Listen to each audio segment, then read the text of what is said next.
Fatal Frame 2 Crimson Butterfly is getting a remake. It was revealed recently on the latest Nintendo Direct. And that would be hype as hell if it wasn't for the fact that the reveal trailer came right after another reveal trailer by Nintendo for a Virtua Boy accessory. Yes, Virtua Boy. If you don't remember that, well, a lot of people seem to.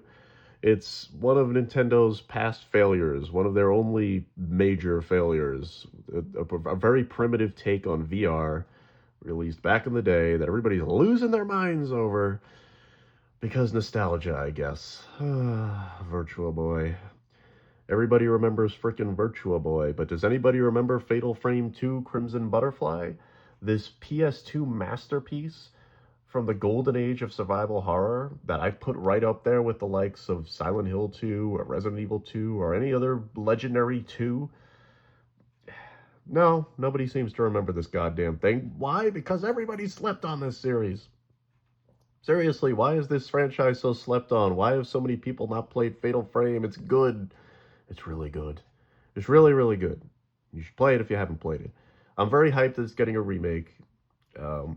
I'm a bit of a reaction whore, so I like reaction videos. Right after this reveal trailer, I went onto YouTube and just looked up a bunch of reaction footage from people who were covering the Nintendo Direct live.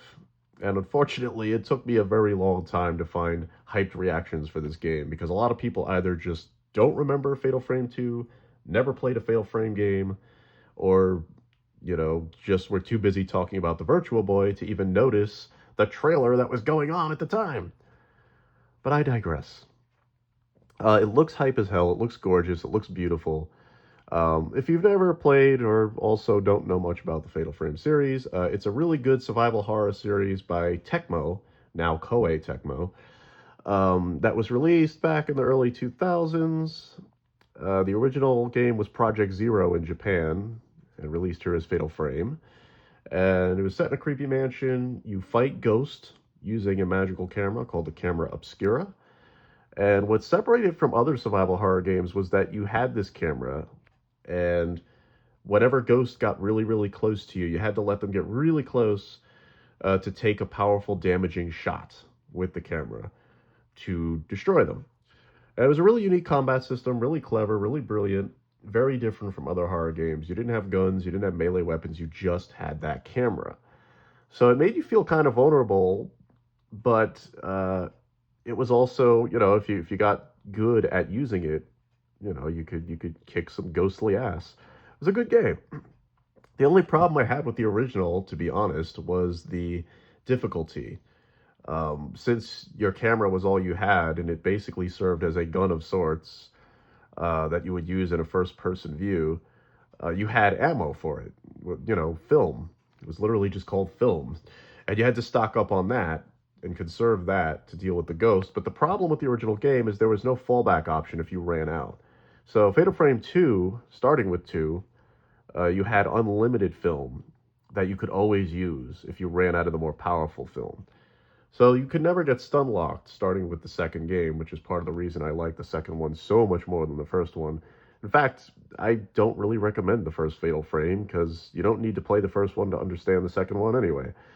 Much like Silent Hill, each game usually has different characters and different storylines and locations and stuff. So, they're mostly not that closely connected. I think 3 is the only one that ties the first two games together anyway. But the rest of the series, you could drop into and have a pretty good time regardless of whether or not you played previous games. So most of the series was on PS2. There was Fatal Frame 1, Fatal Frame 2, Crimson Butterfly, Fatal Frame 3, The Tormented, which was released pretty late in the PS2's life cycle. I want to say like 2007 or something. And then Fatal Frame 4, Mask of the Lunar Eclipse, was released on the Wii, but only in Japan. So we didn't get it here in the States until recently, when it was remastered and re-released on the PlayStation Store recently. And then finally, there was Fatal Frame 5, Maiden of Blackwater, I believe the title was. And that was the last one. That was on Wii U. That did make it to the States. And that was kind of it for the series for a very long time, until recently where they remastered Um, for some reason, went backwards entirely. Started with a remaster of 5, then a remaster of 4 for the first time in the US. And, and that was kind of it for a little while.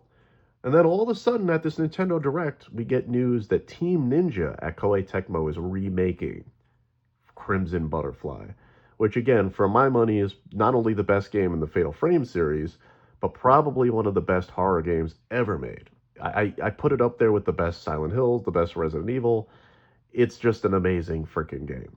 It's one of those horror games. I think what it does so well, aside from the great combat that's in all the other Fatal Frame games, what makes this one especially good is the cursed village that you play in, that you explore, is it does a really great job of making you feel lost, even when you know where you're going. You know, it's one of those horror games where like it feels so bleak and hopeless. The atmosphere is so good at making you feel lost and disoriented the entire game. You know, it's just really good. Plus, the story is extremely awesome.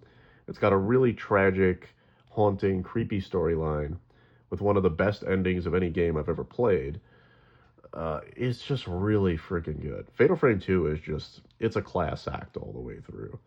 But if you've ever been daunted by this series, or you've just stayed away from it, I'm telling you now, more people need to play Fatal Frame, especially the second one. And now that it's getting a remake, there's no better time. It's coming out early next year, so right after Requiem, we'll have this to look forward to.